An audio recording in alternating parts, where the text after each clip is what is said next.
Dabo hidhanneef Mustafaadha. Saba jedheetiti. Na yaadadha. Inni nasii shaashee jira yeroo san hangaan kan keenya. Yeroo bala mandeebifne gindoo qarxam godha injilii. Ordaa jettee. Ijoollee ishee qaban waa tokko beekte silaa qonnaan beekte.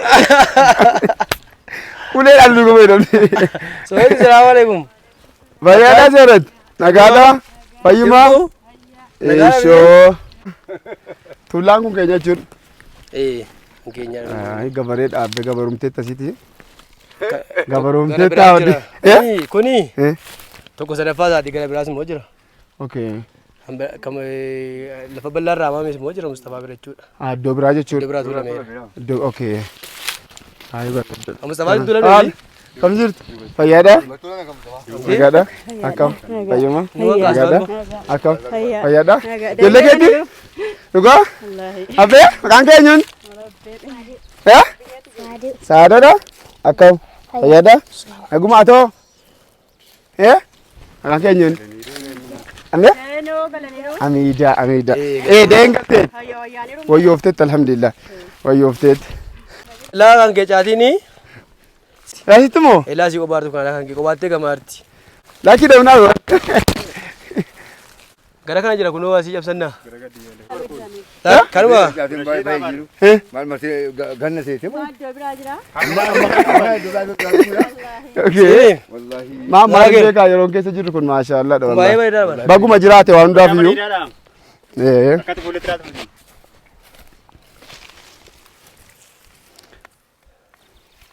Baay'ee bareedaa caatiin isaa. Baay'ee bareedaa. Haadhi qelloo lama. Mustafaa Nomeer Qaasimaan. Maashaallah. Qaasimaa itti isa itti ramaara miti. Waa hunda godhaar. Akkaan kaba akka beedhaan bareechatitti. Shanii bareedaa caatiin isaa. Ishi gaa kana gaara baaduu qufa yoo maaltu jira. Namni hundinuu ka'ee moo jira dhimoo jarri. Dhima jarri jechuun. Mucaa isaanii jira. Shittoo shannaa kan ta'a. Taarikoonni saddeet beekachi jira. Bishaan. Taarikuu mucaan inni sheekiinoo. Harargee ma jira. Isaan quba wal qabna. Caatukkoo caannoo. Wallaahi. Abbee caatu bareedaa wallaahi. Caatu bareedaa mi? Kasa nee deemna kan. Kun halaala mana kana yoon qamayin irra. Kuni bareedaa akka maduutti beelaa bisee namti gaafa cabee feestaalee argate jedhu. Baay'ee bareedaa laa caatii ariifii keessaa qaba. Illoo jedhama. Qaamoon immoo mirqaanaan isa cimaadha. Illoo jedhama. Warra abbaa mana wanta saatti gubbaan. Kun maala? Egaa kun ganda ishee Kamaali kan beekamu gaa gubbee abbaa balaayee jedhamurraan warra irraa buunee. Gara Oromootti naannessine kan ishee Kamaal jechuudhaan. Asitti taappee yaadannoo isaaniitiif ganda abbaa balaayantu jedhamu hin jiru kana booddee. Kana booda hin jiru gaara ishee Kamaal gaara ishee Zaakir gaara ijoollee. Akkas. Baaq akkas. Kana wanti jiru. Maal?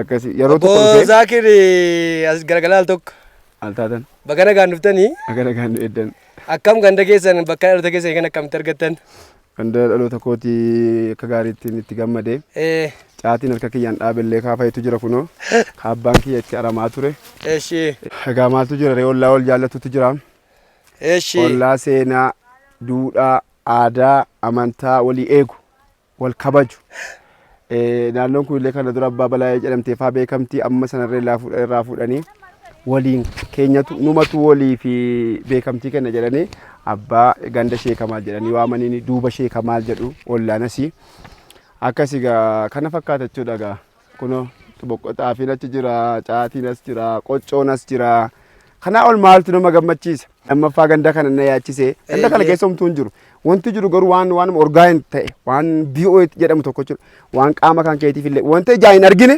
waan dhaqee immoo qaama kan kee keessa seenee immoo siif fayyaa ta'u kan maali bakka itti dhalatteedha qilleensa kana waan qalbiin kan kee yaaddu jechuudha kana waan biraa miti waan baay'ee nama wantoonni baay'een ija kan keetiin argiteetu waan qalbii si fayyisantu jiran wanti baay'een immoo ija kan keetiin kan ittiin argine qalbii kan kee kan fayyisu amma wanti gaariin asirratti ija kootiin argaa jiru hin jiru fakkeenyaaf fooqii wayii bishaan jedha annani urgoo Ishi. Ayyee gara geeboota keenya akkuma beektanu ganda baadiyyaa gaafa deemtanu alasin bishaan gaafattanu yookiin aannan yookiin immoo urgoo Akkuma qabu ishi. aannan itittuu afaan keenya itittuu jedhama. Kan jedhamu kunuula inni bishaan gaafate garuu bishaan gaafannaan kan jedhu dhiyeessanii fi itittuudha. Maasha Allah galatooma ulfaadha manni keessan mana aannanii haa ta'u isin jenna. Akkasumas immoo silumayyuu yaadanitti kan isaan dhufan waan ta'aniif maaliif waan akkanaa tolooltuma akkanaa jira waan ta'eef ganda keenya. Isinillee ijoolleen biyya laartan illee gaafa hidhattanu ganda keessan baay'inaan ijoolleen baadiyyaa hin beekamna baadiyyaarra deemne waan ta'aniif ganda keessan deemaa daawwadhaa dubbisaa isiniin jenna. Kunoo ollaa qaqqaalillee ollaa babbareedaa sheekota adda addaallee of keessaallee ni qabna dhaqaa daawwadhaa itti adeemaa. Isiniin jechuu keenya amma isaa gadaanna isaa keessaa fixeeraa maal akkatti dhagaamu ta'e uume. Akka tolee wallaayee toleera. Ulfaadhu. Akkasii bakka waan jennu qabnu galatooma shittootillee ni keessanuu. Ulfaadhaa abbaa biyyaa isinillee hojii jirtanii asumaan naannuma kana qabdanii taa'uun keessanuu galata guddaadha. Wallaahi namni amma yoo dhufe amma baadiyyaa gachiin kaafan deemu namni keessan jiru hadha namni itti guutee jira. Kan namni baay'ina namaan argina amma guddina magaalaa hundarratti jimmallee nan ture miti aggaaroo guddina magaalaa baay'ina namaan keessatti argaara. Kana jechuun maa inni ganda dhalootaa isa buqqee dhiiseetu kan inni yaa'aa jiru manni kun.